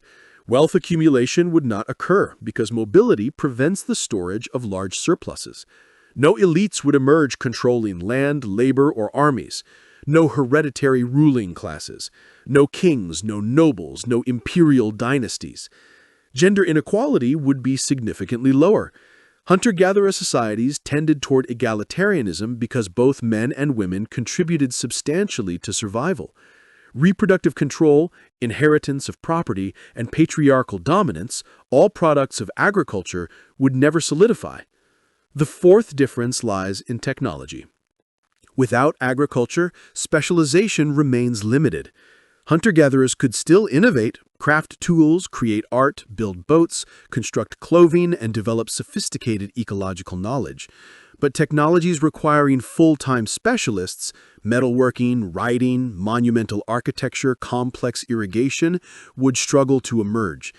Metallurgy might still appear at a small scale, but would never become the foundation for large-scale warfare or industrial development. Writing would be unlikely to arise. Most early writing systems grew from economic needs, recording grain, tracking livestock, and documenting trade. Without large-scale storage and administration, the incentive to create permanent written records disappears. Knowledge would instead be passed orally. Humans would become masters of memory, storytelling, mythology, and ritual, storing generations of learning in narrative form. The world would be rich in stories, but poor in texts. The fifth major difference is political organization. No states would exist. The earliest states, Sumer, Egypt, the Indus Valley, China, were built on massive surpluses, labor control, taxation, and warfare. Without agriculture, these conditions never materialize. Human societies would remain decentralized, fluid, and small-scale. They would form networks of alliances rather than political institutions. The sixth difference is environmental. Without agriculture, Earth's ecosystems remain intact. Forests across Europe, the Middle East, Asia, and the Americas remain dense and vibrant.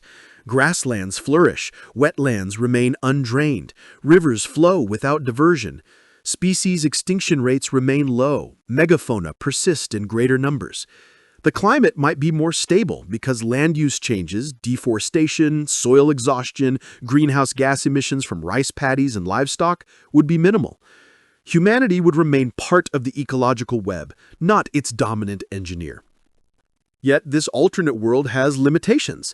Without large populations, humanity might never accumulate the intellectual capital necessary for scientific revolutions. Astronomy, mathematics, medicine, engineering, physics, and chemistry all grew from the bureaucratic and architectural needs of cities. Without agriculture, no pyramids would rise, no ziggurats, no written epics like Gilgamesh, no philosophical traditions like those of Greece, India, or China, no metal-forging armies, no ocean-spanning empires, no industrial revolution. This world would be quieter, slower, and more rooted in local knowledge. It would not be primitive. Hunter-gatherer societies are neither simple nor unsophisticated. But it would be fundamentally different. Humanity might never split the atom, map the human genome, or explore distant planets. Whether this is better or worse depends on what one values. If one values well-being, equality, ecological balance, and freedom, the alternate world is superior. People live healthier lives with fewer burdens, fewer diseases, less oppression, and more leisure. If one values knowledge, innovation, and the sheer scale of human experience, agriculture unlocks possibilities unimaginable in a hunter-gatherer world. The trade-off is stark. Agriculture made life worse for individuals, but enabled more individuals to exist. In the alternate world, billions of people, including you, would never have been born. This raises a profound question about values. Is it better for fewer people to live better lives, or for many to live harder lives, but expand the scope of human culture, knowledge, and technology? There is no simple answer. But imagining the world without agriculture reveals something important. The path humanity followed was not inevitable. It was contingent. It depended on weather patterns, luck, accidents of geography, and fragile innovations that could easily have failed. The agricultural revolution was not predetermined by evolution or destiny. It was a gamble that barely succeeded, and only because early farmers endured centuries of hardship, improvisation, and crisis. In another version of history, they might not have survived at all, and humanity would have grown into something altogether different. Healthier, freer, smaller, but perhaps more balanced. The world that almost was still lingers in the memories of the societies that chose not to farm. Their existence is a reminder that agriculture was never the only path forward, only the one that happened to dominate the future. By the time humanity crossed the threshold into the age of cities, writing, metallurgy, and expanding populations, the agricultural gamble had already cemented itself into something deeper and more permanent than any cultural tradition or technological innovation. It had become the fundamental architecture of human existence. By around 5,000 years ago, the ratchet had turned so far that no return to hunter-gatherer life was possible. Not even collapse, famine, war, or plague could unwind the changes agriculture had introduced. Humanity had stepped into a one-way tunnel, a path that led to everything we now recognize as civilization, but also to problems that still haunt us. Understanding this irreversible transition helps reveal not only our past, but our present and future. The first pillar of this irreversibility was population. By the Bronze Age, population density in the Fertile Crescent, the Nile Valley, the Indus region, and northern China had grown far beyond anything hunting and gathering could sustain. Tens of thousands of people lived in individual cities, with hundreds of thousands in surrounding regions. Hunter-gatherer subsistence, even under the richest conditions, could support at most 1 or 2 people per square mile. Agricultural communities, by contrast, supported 50 times that density. The math alone closed the door. If a population of 250,000 people attempted to revert to foraging, 90% would die. No leader, no community, no parent would choose that. Agricultural systems became necessary not because they were better, but because they allowed more people to survive. Once the population ballooned, the survival of the many required the suffering of the many. This demographic trap ensured that agriculture, once established, would persist regardless of the costs. The second pillar was environmental transformation. Over several thousand years, humans reshaped their landscape so deeply that the ecological foundations of foraging disappeared. Forests were cleared for fields, not once, but repeatedly. Soil eroded from hillsides. River courses shifted under the pressure of irrigation systems. Wild herds dwindled due to competition with domestic animals. Wetlands were drained, savannas converted into pastures, and fertile valleys reorganized into networks of fields, canals, and villages. Even if populations had declined, the ecosystems hunter-gatherers once relied upon no longer existed in their original form. Landscapes shaped by millennia of agriculture cannot simply revert to wildness in a generation or even a century. The wild foods that once sustained humanity would take thousands of years to rebound, if they ever could. Thus, the land itself locked humanity into agriculture. The third pillar was technological dependency. Once societies built their world around bronze tools, irrigation canals, pottery storage, writing systems, and administrative hierarchies, they could no longer function without them. Bronze tools allowed farmers to cultivate larger areas. Irrigation systems required constant maintenance to prevent catastrophic failure. Granaries preserved surplus, enabling the survival of non-farmers, including priests, soldiers, scribes, and artisans. Writing recorded land ownership, economic flows, and political power. Abandoning agriculture would mean abandoning these technologies, not because people lacked the knowledge, but because these tools only made sense within the agricultural framework. A scribe without grain surpluses to record has no role. A bronzesmith without agricultural surplus to support him cannot survive. A city without fields to feed it is not a city. When technology and subsistence intertwine, neither can be removed without bringing down the entire system. The fourth pillar was social and political structure. As agriculture intensified, societies stratified. Elites controlled land, labor, and surplus. Priests claimed authority over rituals believed necessary for crop success. Warriors protected fields and raided neighbors. Administrators managed irrigation schedules and taxation. These systems were not temporary responses to need. They became permanent institutions that benefited those in power. The wealthy and powerful had no incentive to allow a return to egalitarian foraging life, which would erase their status entirely. Even a failed harvest would not weaken their grip because they controlled the redistribution mechanisms. The social order had become a machine designed to protect agriculture and extract value from it, regardless of the human cost. This political ratchet ensured that the hierarchy built on farming would persist so long as farming did. The fifth pillar was psychological enclosure. After several millennia, people no longer remembered a world without settled life, domestic crops, seasonal labor cycles, or social hierarchy. The stories of a freer, healthier past faded. Children grew up believing farms, villages, taxes, and temples were simply the human condition. They could not imagine life without them. The idea of abandoning agriculture would feel as absurd to them as abandoning fire or shelter. The mind itself became shaped by the patterns of agricultural society. The sixth pillar, perhaps the most dramatic, was urbanization. Once cities appeared, Uruk, Ur, Eridu, Memphis, Mohenjo-daro, and Anyang, they concentrated thousands of specialists who depended entirely on agricultural surplus. Cities were engines of innovation, power, culture, and coercion. They demanded constant inflow of food and materials, which only agriculture could supply.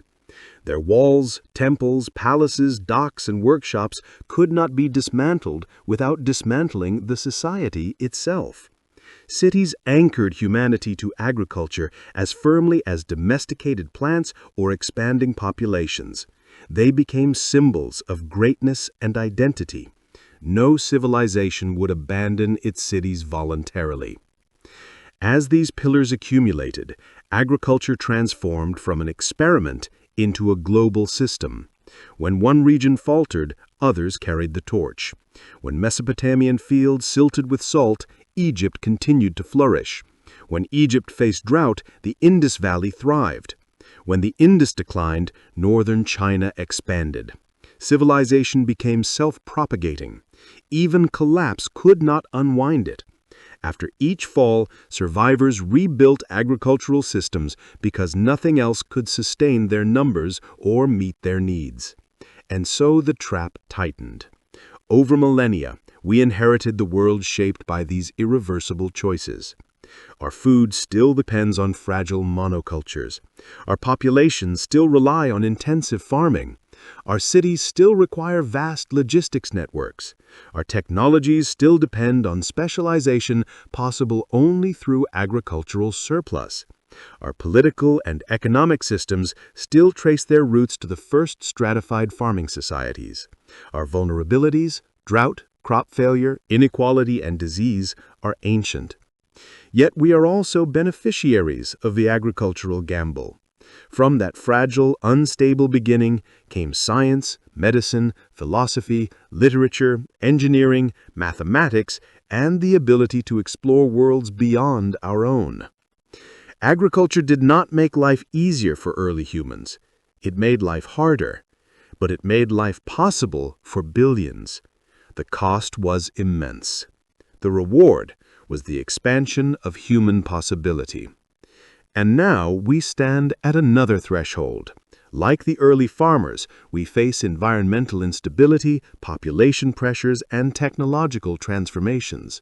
The question they unknowingly answered, how far the human story can go, still echoes through our own uncertain era.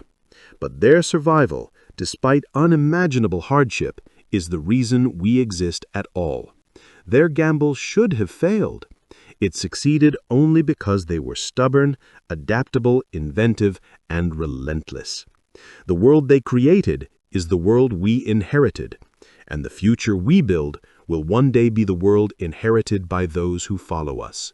We cannot go back, but we can learn from the moment humanity chose, blindly and involuntarily, the path that shaped everything. The agricultural revolution was not destiny. It was a turning. And now, as we return from this 9,000-year journey, I want you to pause for a moment and feel the weight of what you've just witnessed. The story of agriculture isn't just ancient history. It isn't about distant civilizations or forgotten empires. It's the story of you. Your life today, your home, your city, your food, your job, your health, your freedom. Every part of it is shaped by a choice made by people who never knew you would exist. People who struggled, who suffered, who buried their children, who fought drought, disease, war, and hunger, and somehow kept going. You are alive because they refused to give up. Humanity wasn't supposed to survive the 8.2 kiloyear event. We weren't supposed to build cities. We weren't supposed to create writing or math or medicine or music. We weren't supposed to reach billions. But we did.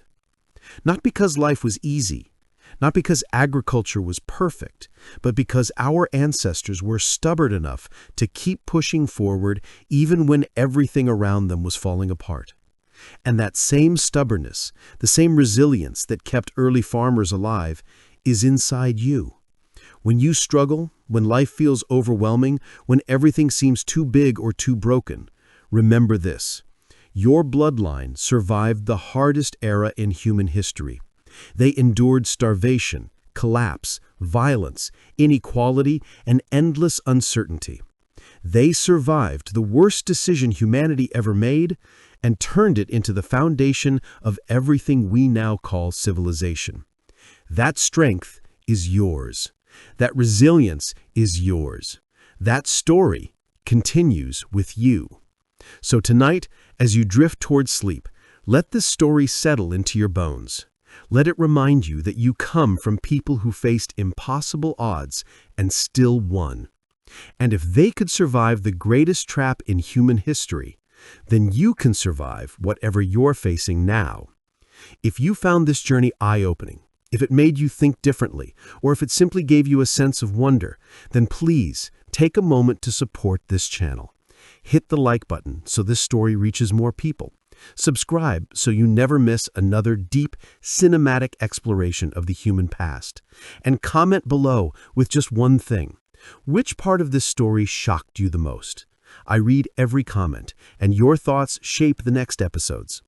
This channel only grows because of people like you, curious minds, night thinkers, seekers of truth who want to understand the world beneath the surface. So thank you for watching. Thank you for listening, and thank you for being part of this journey through time. Sleep well tonight.